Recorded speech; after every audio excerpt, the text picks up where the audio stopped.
qué nos quedamos? Ya platicamos de la ingesta de líquidos. De la Ingesta alimentaria, sí. estábamos de la ingesta alimentaria, ya nos quedaron claros los componentes. Ya platicamos que hay una medida a corto plazo, muy apenas, a mí mejor me alcanza a reparar. Son las 8:25. ¿Qué hay? Ya platicamos de las señales a corto plazo que tiene, por ejemplo, la comida y que modifica aspectos de secreción de algunas glándulas, tanto de secreción interna como de secreción externa, o del sistema endocrino como del sistema exócrino, y que eso implicaría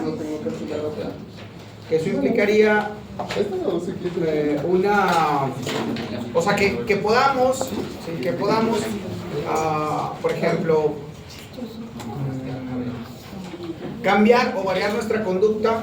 En el caso de los alimentos, cuando usted está que ya no quiere más porque ya se siente lleno y resulta de que llega su postre favorito, y que al momento de llegar su postre favorito dice: sí tengo un huequito.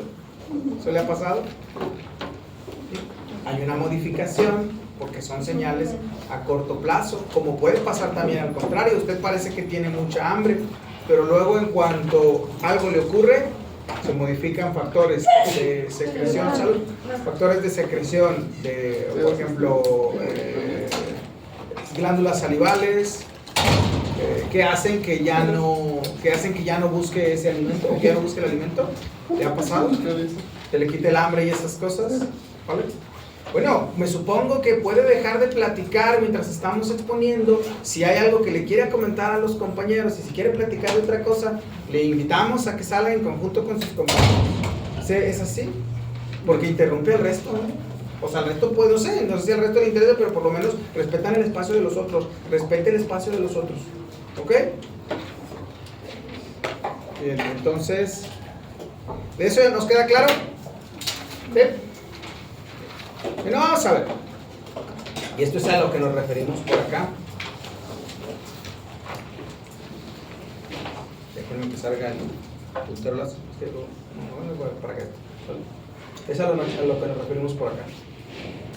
La información sensitiva, como el valor de referencia que vamos a tener es diferente en cada uno de nosotros de acuerdo a las actividades que realizamos.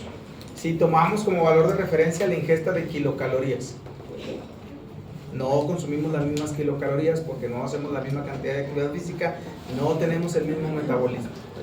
Pareciera que el aumento de comidas de alto contenido calórico ha hecho muchas cosas fritas, muchas cosas pasadas por aceite, han hecho que nuestro índice de masa corporal haya variado. Habemos más personas con sobrepeso. ¿Sí? Entonces, bueno, eso habría que cuidar. Dentro de los esfuerzos que se han hecho, digo esfuerzos porque son muy tirarle pedradas, no es como, a ver, aquí en la universidad no se hace nada a favor del control de la ingesta alimentaria, ¿se han dado cuenta? Les pusieron un Oxxo. Y luego habían puesto uno acá de service que pues no jaló obviamente porque la cultura no está para esas cosas. ¿Vale? No sé si se dieron cuenta que había un Oxxo acá para los terrenos de la prepa 1. No se dieron cuenta. Qué bueno porque ya lo quitaron. No se vieron para nada. En fin. ¿Ya también quitaron el de abajo? Qué bueno. Entonces el de abajo ya no está. Qué bueno. Nunca me he dado la vuelta ya por allá. ¿Y qué eran? ¿El de abajo ya no está? Ya, es que lo estaban, como yo creo que se inundaba, pusieron una, pues sí, o sea, elevaron el piso y pusieron también una rampa para no son sitios, en este espacio la construyeron, o sea, van a venir las lluvias y pues van a seguir doliendo de lo mismo, ¿no? Pero si fijan, no es, ¿vale? Y usted revisa luego los lobitos y demás, etcétera. Es complicado alimentarse de manera saludable Porque lo que tiene acá pues son las burripizzas, los tacos, las gorditas, ¿vale? Y bueno, y que conste que el burrito de psicología de manera histórica ha sido el que tiene comida un poco más decente desde que yo era estudiante. Porque luego te das a los de economía, qué feo estaba, ¿no? Les vendían un sándwich con una rebanada así de jamón, como si fuera de radiografía del seguro, ¿vale? Así delgaditita, con papas a la francesa. Ándale, una ingesta calórica de aquellas feas, ¿vale? Con un montón de grasas saturadas, que esa es la bronca, ¿vale? Entonces no es lo más saludable para alimentarse. Tenemos muy pocas opciones, la verdad. Alimentarse de manera balanceada, si no haces cosas desde casa, si no lo planeas desde casa, es muy complicado. Y si a eso le sumamos que pareciera que te implican más pasos el alimentarte de manera balanceada, o sea, tiende a ser más complicado. Bien. Pero entonces vamos a tener que darnos cuenta que tanto carbohidratos, grasas y proteínas van a ser o se van a ver modificados por estas moléculas. De estos aquí tenemos un neurotransmisor, y aquí tenemos, estos son péptidos de activación, ¿vale? Galanina y opiáceos, que van a interactuar con grasas, con proteínas. ¿Qué es lo que hace que nosotros, ¿vale? O qué es lo que hace que se interactúen con las grasas? Es una molécula que se llama leptina. La leptina. Cuando hay un aumento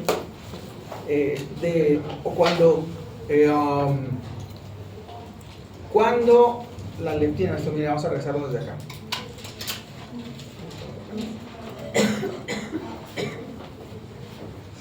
Sí.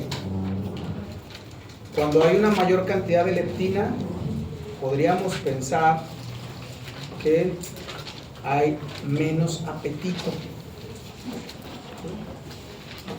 Y entonces toda esta secreción de la leptina viene dada por el eje hipotálamo hipófisis. Entonces ustedes dirán, pues para el control de peso habría que subir la cantidad de leptina. Y dijimos, bueno, pues ojalá que fuera tan fácil, ¿no? Ojalá que fuera tan fácil que si pudiéramos trabajar con las grasas. Bueno, tenemos la cantidad de leptina. La bronca que se tiene a lo mejor para eso es que el metabolismo no es igual para las personas, y nuestro metabolismo no es igual durante toda la vida. ¿Por qué los niños pueden comer un montón de dulces y no se van a hacer diabéticos de entrada? Pues porque la actividad que tiene su metabolismo es más rápido. ¿Sí? Porque un adulto mayor, incluso muy buena parte de adultos mayores, van a tener un estado de cronicidad como de diabetes. Hasta cierto punto se considera natural, ¿vale? Que su glucosa vaya a tener que estarse monitorizando, o que tiendan a tener una glucosa elevada. Entonces, con ello, pues un cuadro de una diabetes. No es porque hizo un coraje, porque un susto, sí, es así. Es que la iban a robar, se metieron a la casa, y entonces desde ahí, si no, y ves la cena de la abuelita y tenía su panesote dulce ahí, unas empanadas esas del Mena con harto, o del, no, hay otros que tienen más, harto piloncillo, ¿vale? Eso sí, no es pecado, porque ya ven que son muy saludables y esas cosas. Y son grasas buenas, y no sé qué, ya lo han escuchado. Ahí estaba oyendo, yo escuché el radio como, yo me di cuenta que me empezaba a ser mayor cuando dejé de poner música y empecé a escuchar las noticias. Ahí dije, ya valió madre, soy señor. Pues usted, señora, ya ni modo, ya se aguanta. Sí, escuché la noticia, y yo tengo que traer la noticia, ¿no? Entonces, a las 3 de la tarde, que son los programas que casi nadie escucha, pero es el rato en el que yo ando moviéndome para ir por José Manuel La Bolsa y esas cosas. Entonces me toca siempre escuchar el de bien y saludable. Ojalá, afortunadamente ya nada más tiene media hora, porque invitan a veces a cada personaje que digo, ¿por qué invitan a este güey? O sea, no tienen la más pajolera idea, ¿no? Pero bueno. Entonces estaba escuchando uno, claro, que tiene tiene el negocio de las nueces pecanas y obviamente pues tiene que decir que es lo máximo, ¿no? No, que las traigas ahí en el carro, y que si las congeles, y que no sé qué tal, y que si las gastas buenas y demás, etcétera. Entonces, sí, no era por eso, o sea, no fue del susto, ¿vale? Sino pues todo lo que hacía previo, seguramente ya era diabética. Más que lo que ocurrió es que al momento de venir un episodio límite, hubo una mayor secreción de glucosa. ¿Para qué? Pues para prepararse para el evento. Y entonces por eso luego vino una hiperglucemia. Y esa hiperglucemia aumentó o ayudó, facilitó la secreción de noradrenalina también. ¿Sí? O nada. ¿Okay? Bien. Entonces, vamos hasta aquí. Estos que vemos acá son los núcleos del hipotálamo. Es importante que ustedes vayan reconociendo, por ejemplo, el área preóptica, que es esta de aquí, que vayan reconociendo el núcleo supraóptico, este que está aquí, y sí que se den cuenta que estos toman el nombre de lo que está aquí, que es el quiasma óptico. El quiasma, aquí viene el nervio. Entonces, ¿y por qué es importante que lo reconozcamos? Porque esos núcleos hipotalámicos se van a involucrar en otro montón de cosas, no solamente en la ingesta alimentaria, sino también en la conducta incluso sexual. ¿Okay? ¿Vamos bien hasta ahí? Okay. Ahora vamos a platicar de la ingesta de líquidos. Vamos a ver. En los líquidos, lo que hace el hipotálamo es integrar las señales desde todo el volumen celular. Y desde, por ejemplo, ¿qué tanta agua tiene el tejido sanguíneo? En el entendido de que nuestro organismo es cuando menos el 75% va a ser agua. El 75% somos agua. ¿Por qué? Porque en todas las células, el comportamiento que tienen es el doble dentro, ¿vale?, que de lo que hay en el espacio intersticial. Ya ven que separamos espacio citoplasmático y espacio intersticial. Dentro, en el espacio citoplasmático, hay el doble de agua del que hay en el espacio intersticial. Eso es en condiciones normales. Cuando empiezan a perderse los líquidos, lo que hace hipotálamo es integrar, ¿vale?, esas señales, que es la osmolalidad. La osmolalidad tiene que ver con el paso del agua de manera libre entre el exterior y el interior de las células. Al cerebro le pasa igual. Hay un paso libre de agua. Acuérdense que moléculas más grandes pues, no pueden pasar por difusión simple, por osmolalidad no pueden pasar. El término osmolalidad se lo van a encontrar también como osmolaridad, no como osmoralidad, porque sería de moral, ¿vale? O sea, la segunda L. Lo van a encontrar como osmolalidad o como osmolaridad. ¿Por qué? No lo sé. O sea, a lo mejor es de la manera en la que lo fuimos hablando y terminaron aceptándose las dos cosas. Se ha dado cuenta que en el agua, mientras usted lleve o use el mínimo, no va a tener problemas. No va a tener problemas. O sea, si usted en la mañana se toma o al despertar toma algún líquido, ojo, el líquido, porque el líquido de todas maneras va a tener agua, aunque usted diga, no, yo tomo leche, pues sí, pero resulta de que es Lala y pues la agua, ¿no? ¿Vale? Todos bautizan la leche, no se hagan, le ponen agua, ¿no? Bueno, de esas de las historias de la leche, yo tenía una prima que trabajó en la lechera, cuando todavía era la lechera aquí del sitio donde le dicen la lechera. ¿Sí saben lo que aquí en Valdez Sánchez? Sí, en Valdez Sánchez y Periférico. A ese sitio le dicen la lechera, porque durante mucho tiempo ahí hubo una lechera. Entonces decía mi prima que llegaban las pipas con la leche completamente agra, o sea, ya sedimentada. Y nada, pues llegaba el químico de alimentos y hacía sus mejunjes, se lo ponía en la pipa y la leche estaba lista para el siguiente día. Sí, hacían, o sea, revertían el proceso de la cuajada de la leche. Que se empieza a separar, o sea, se empiezan a separar ciertos componentes que se empiezan a sedimentar y se separa de un suero. Si alguien alguna vez quiere hacer queso casero, se va a dar cuenta que agarra 2 litros de leche y la deja en chingaderitas. Porque mucha buena parte es puro líquido, no puro suero. ¿Okay? ¿Vamos bien hasta ahí? Entonces, cuando hay un exceso de agua se va a eliminar a través de riñones en la orina. Entonces, pero hay que darse cuenta de lo siguiente: los riñones están conectados con el sistema sanguíneo. ¿Okay?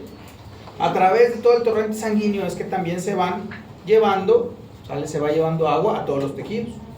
Entonces, si alguien les pregunta, bueno, ¿y cómo llega el agua, por ejemplo, al espacio intersticial? Pues a través del torrente sanguíneo. El agua sí pasa perfectamente, sí cruza perfectamente barrera hematoencefálica, no tiene bronca con eso. ¿Va bien hasta ahí? Y claro, cuando hay un daño a estas zonas de los riñones, pues valiendo madre llamando al santo.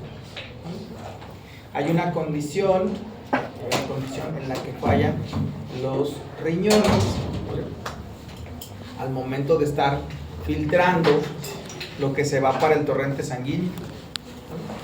Se llama disfunción renal, y esa disfunción renal va a traer pues una disminución primero de años de vida saludable y una disminución de la esperanza de vida.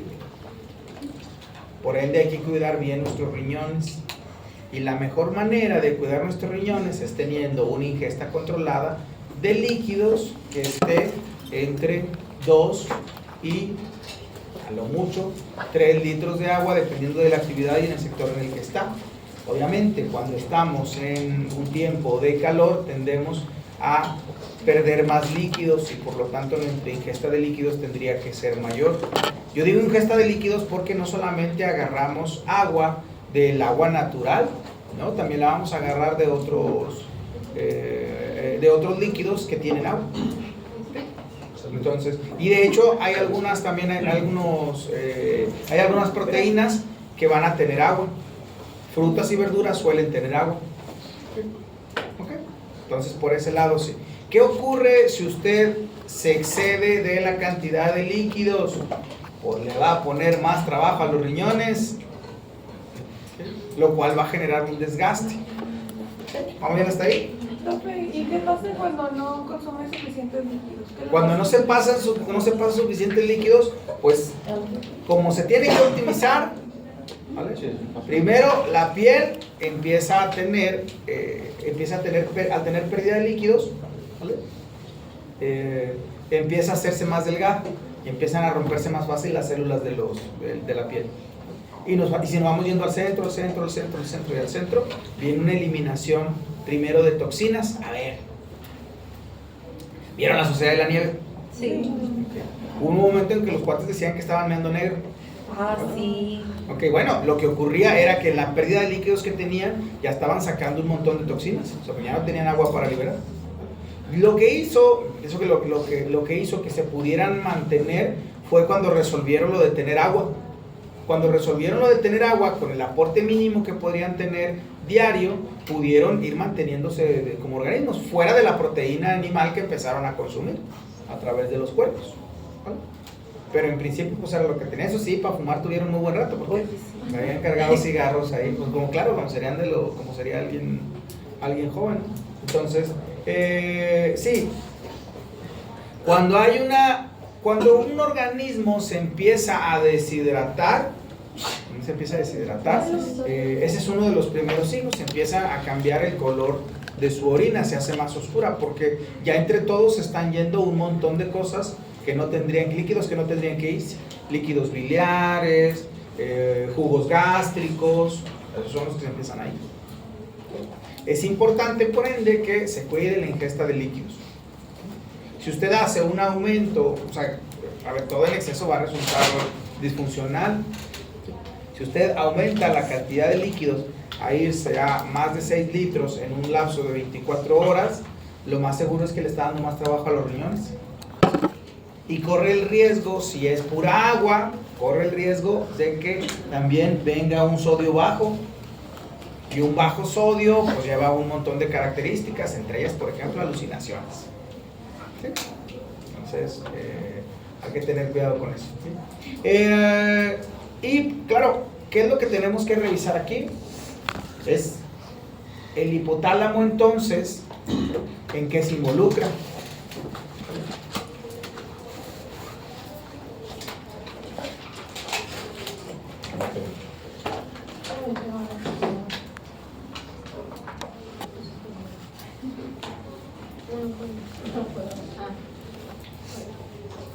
Bien, entonces,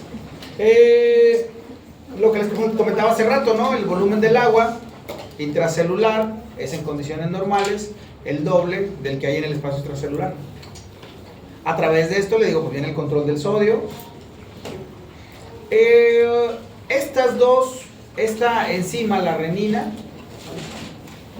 es una enzima proteolítica.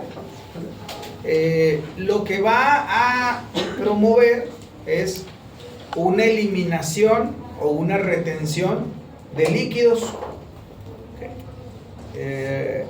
Y con ello, esta otra, la angiotensina, ayuda a la vasoconstricción, ¿vale? Y con ello aumenta también la liberación de vasopresina. Ya se fijaron cómo aquí hay una relación que seguramente va a dar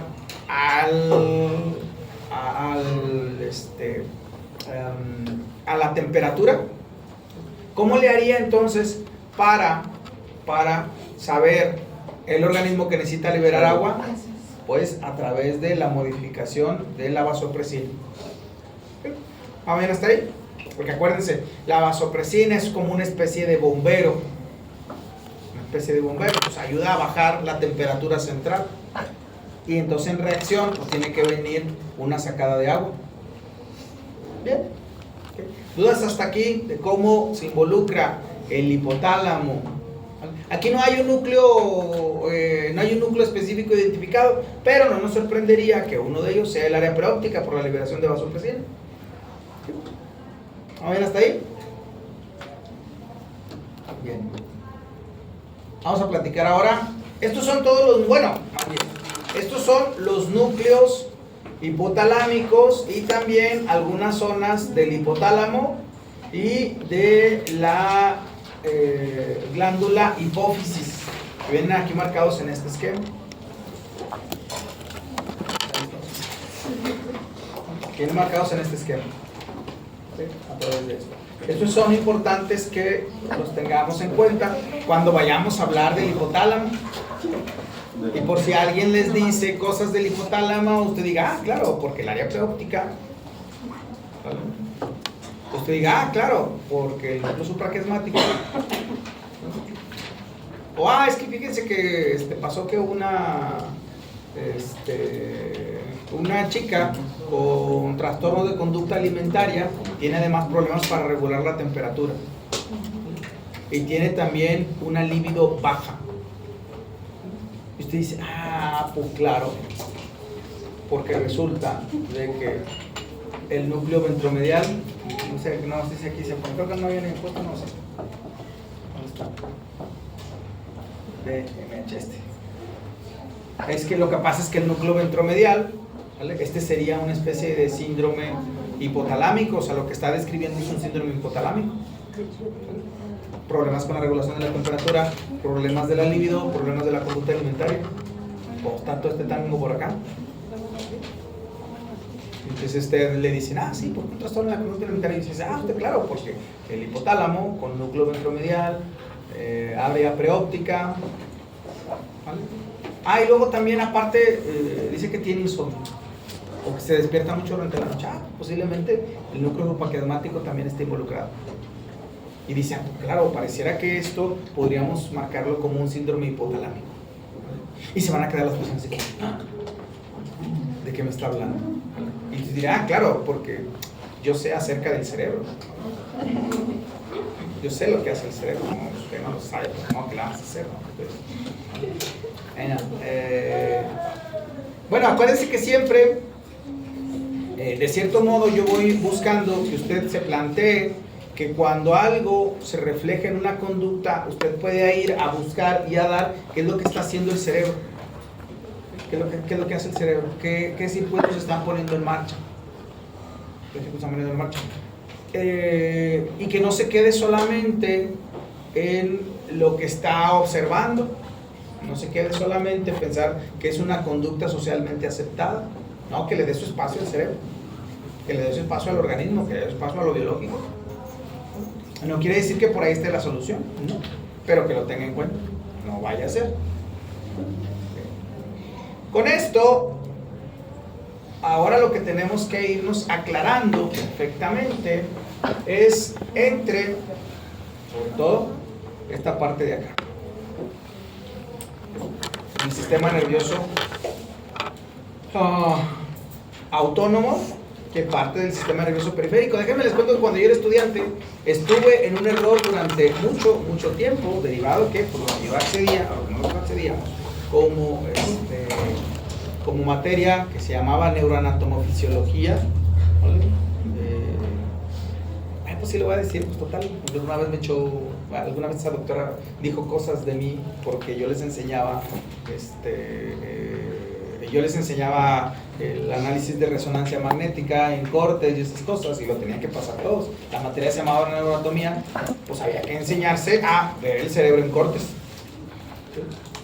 La materia se dejó de llamar neuroanatomía, entonces solo llevamos a técnicas de evaluación en neurociencias.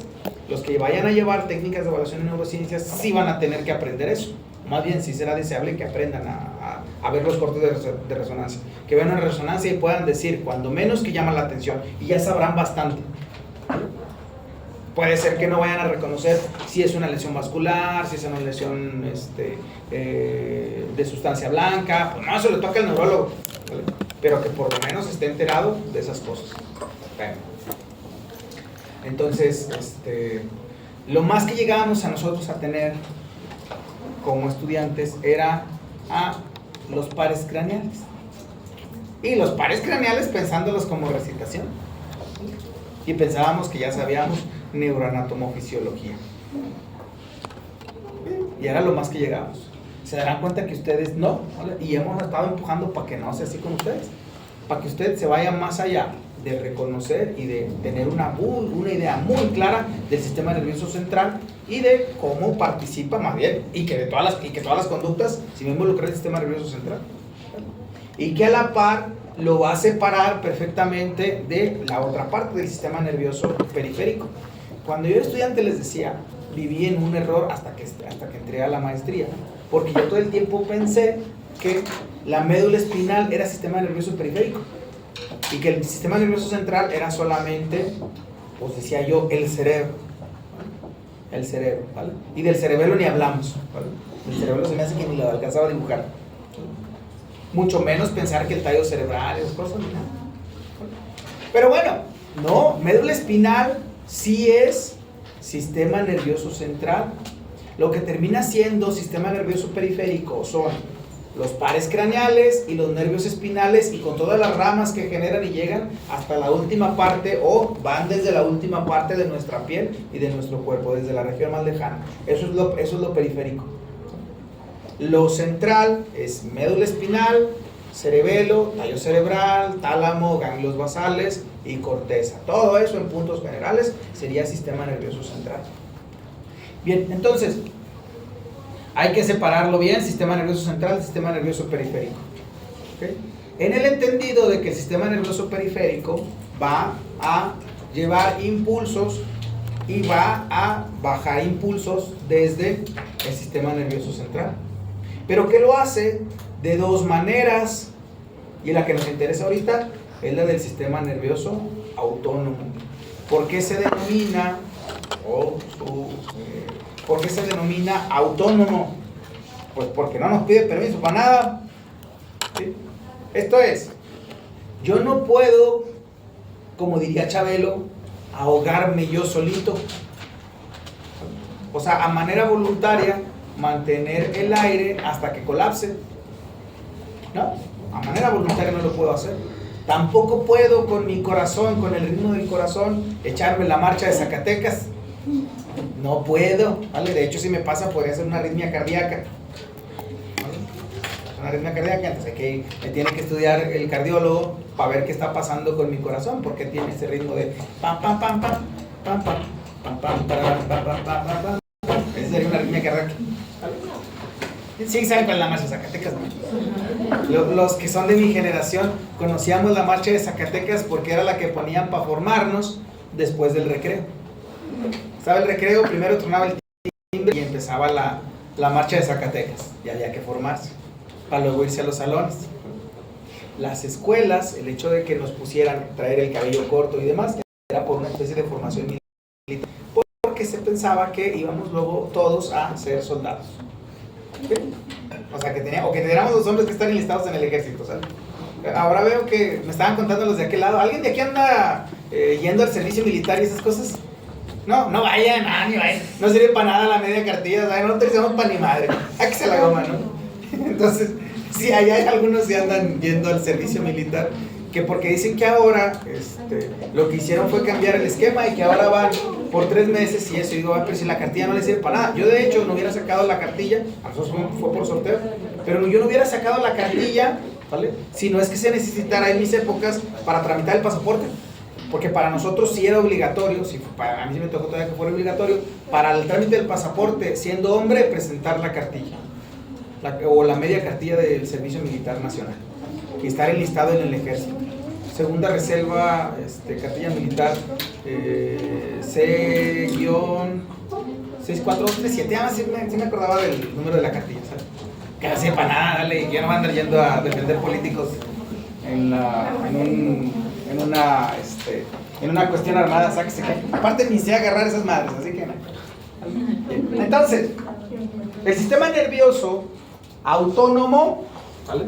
Autónomo, nos van a interesar sobre todo estas dos ramas, simpático y parasimpático, porque son las que van a tener activaciones tanto de glándulas endocrinas como exócrinas, y en una muy buena parte de ellas, toda la configuración de la experiencia del patrón de activación de glándulas endocrinas y exócrinas combinadas con las activaciones de corteza van a generar aquello que llamamos emociones.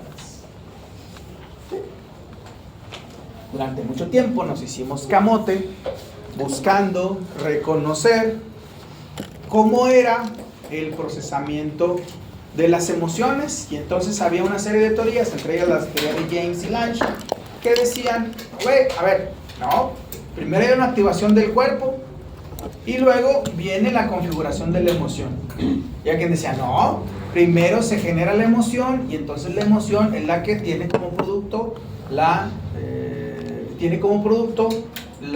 activación de los órganos. Esto es, primero venía la emoción y luego venía la activación de si el estómago se le hace chiquito, si empieza a hiperventilar, si empieza a sudar, y esas cosas. Pues pareciera que no. Y lo que decíamos la vez pasada, ¿no? Que al final pareciera que ante un estímulo, primero el cerebro tiene que hacer algo para luego desencadenar el proceso, pero hasta que lo cierra, cuando regresa nuevamente esa activación, es que viene derivado de la emoción, es que viene como resultado el reconocimiento de un estado emocional, de manera que no se puede quedar fuera ni la activación del cuerpo, ni la identificación de los estímulos, ni cómo se disparan uno a otro, ¿no? Entonces no lo puede dejar, pareciera que no lo podemos dejar fuera. Entonces, puede ser que haya personas que en el momento en el que aparece un estímulo determinado, ¿vale? En el momento en el que aparece un estímulo determinado, van a tener una activación fisiológica, ¿vale? Que luego al momento de modificar la manera en la que los circuitos nerviosos están reaccionando ante ese estímulo, viene un mejor control de lo que fisiológicamente ocurre. Y por ende hay una mejora al momento de concluir que la emoción por lo que está pasando es tal. Y de ese modo, solo quizás de ese modo, aquello que en principio usted reconocía como terror, ahora solamente queda en una incomodidad. ¿Sí? ¿Ya vio? ¿Por qué? Porque antes le traía una elevación del ritmo cardíaco, un estómago que se le hacía chiquito, una tendencia a la huida, ¿vale? Una hiperventilación. Y resulta de que después de hacer un trabajo terapéutico o bien después de la ingesta de un medicamento determinado, no solamente queda en algo como incómodo. Desafortunadamente no tenemos todavía. Ayer les explicaba a los chamacos de virtual, digo, es que si fuera tan sencillo como tener niveles, por ejemplo, óptimos de algo, como pasa con la glucosa. Si su glucosa, o sea, si usted tiene una ingesta controlada de azúcares, su glucosa se va a mantener en un rango, y al mantenerse en ese rango disminuye, ¿vale?, en el número de cosas, como el aumento de la presión arterial, ¿vale? Su presión arterial va a estar mejor, sus tejidos van a estar mejor conservados, ¿vale? Sus venas y arterias van a estar en mejor nivel de funcionamiento, no van a necrosarse porque están en un nivel determinado. Pues sí, nomás que para los neurotransmisores y la salud mental, pues no le damos así, porque pareciera que no los utilizamos de esa modo. Estoy jorobada la historia. Porque si dijéramos, a ver, pues para poder tener, por ejemplo, un óptimo estado anímico, sus niveles de dopamina tienen que estar entre tal y tal. Y entonces en la mañana tú te levantas, checas tus niveles de dopamina y dices, efectivamente están un poquito bajos. Venga, pues me tomo tal cosa o hago tal cosa y eso eleva mis niveles de dopamina. Me checo y digo, están mis niveles de dopamina efectivos y óptimos. Y entonces tengo un día improductivo. Eso no pasa así, ¿vale? Eso no pasa así. Yo no sé si para bien o para mal. Quizás podamos tener los mismos niveles de... Imagínense que hubiera manera de que nos hiciéramos un estudio, un análisis, y dieran cómo están nuestros niveles de todos los neurotransmisores. Histamina, acetilcolina, dopamina, etc. Y que tuviéramos un margen de... y que pudiéramos tener uno en el que funcionáramos bien. Vamos a dar cuenta que no pasa así. Y si, bueno, sus niveles de dopamina están bien, pero usted se sigue sintiendo inquieto, o se sigue sintiendo triste, o se sigue sintiendo somnoliento. Y su histamina está en un nivel que podría esperarse o que tendría que esperarse. Y resulta de que no.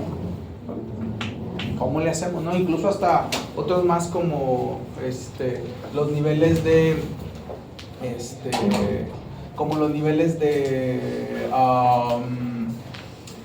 ácido láctico. El ácido láctico es lo que hace que sus músculos tengan o le informen al cerebro de dolor, porque el dolor también tal cual es una representación cortical. ¿Sí? Vivos con eso, ¿eh? Por eso luego hay manera de bloquearlo. Por eso se puede bloquear. O sea, el sitio puede seguir dañado, pero la sensación de dolor está bloqueada, que es como funcionan los anestésicos. Dejan de pasar la información. La zona sigue dañada. No sé si alguien de ustedes ha tenido últimamente, por ejemplo,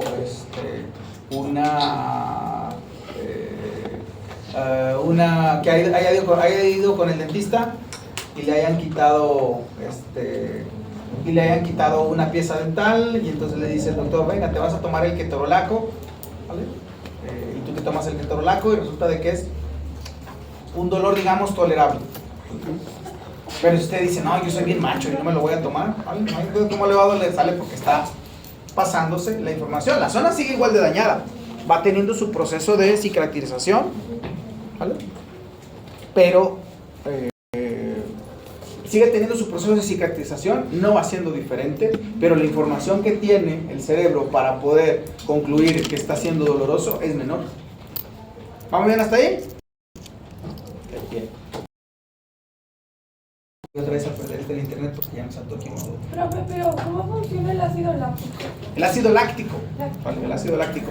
Cuando hay cuando hay un estrés de las fibras musculares, ¿vale? El producto que se va a generar es ese ácido láctico. El cual, y bueno, el ácido láctico cubre una función también. Porque si no hubiera algo que tuviera, si no tuviera usted la sensación álgida, ¿vale? Si no tuviera la sensación álgida, seguiría manteniendo en estrés ese músculo, con lo cual luego viene otra cosa, podría venir un desgarre. ¿Sí? Las fibras tenderían a romperse, ¿vale? Antes de hacer hipertrofia. Y entonces cuando viene este estrés de las fibras, va a venir la secreción de ácido láctico, con lo cual los nervios van a informar, ¿vale? A través de médula espinal para que la zona diga, aquí hay una sensación de dolor, ¿vale? Pero al final la sensación de dolor es cortical. Si no me lo cree, ¿vale? Si no me lo cree, les recomiendo que si conocen a alguien que haya sido amputado de alguna extremidad, ¿vale? Platique sobre si la pierna que le quitaron le sigue doliendo. Y en un momento va a decir, sí me sigue doliendo. ¿Y por qué me sigue doliendo? Pues porque resulta de que seguramente el dolor estaba en otra zona, por ejemplo en la cara, ¿vale? El dolor estaba en la cara, pero la corteza, como la zona de corteza que se dedicaba a la cara, y luego fíjense que en ese momento todas las chicas se me acercaban y venían conmigo y decían que ¡ay, Karen es lo máximo! Esas cosas, ¿verdad? Hola, buen día. Es cierto.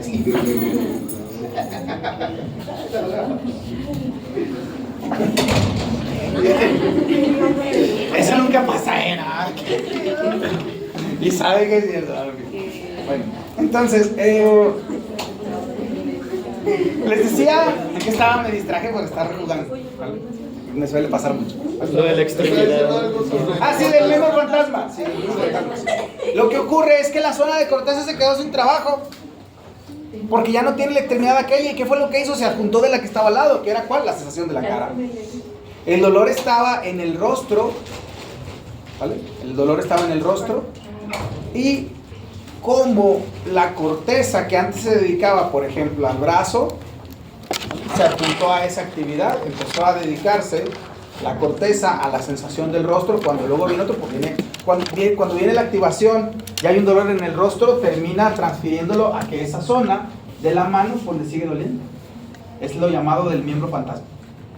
Por eso les digo, el dolor es una representación cortical también. Pero viene derivado de ¿qué? Pues el ácido láctico lo que hace es secretarse cuando hay un mayor estrés de fibras musculares para luego informar, ¿vale? Y que con eso se tiende a parar. Entonces, cuando por ejemplo te duele la espalda o algo, es mejor checarse por qué te duele en vez de tomarse una analgésica. Pues sí. Los dolores tienen que estar justificados, ¿vale? Y a veces se va a encontrar que, por ejemplo, dolores de espalda vienen desde una mala postura que está pisando uno de los nervios espinales, ¿vale? A veces un dolor de espalda se va a extender, por ejemplo, hacia el brazo. ¿Sí, bueno? Buenos días. ¿Sí él habla? Dígame.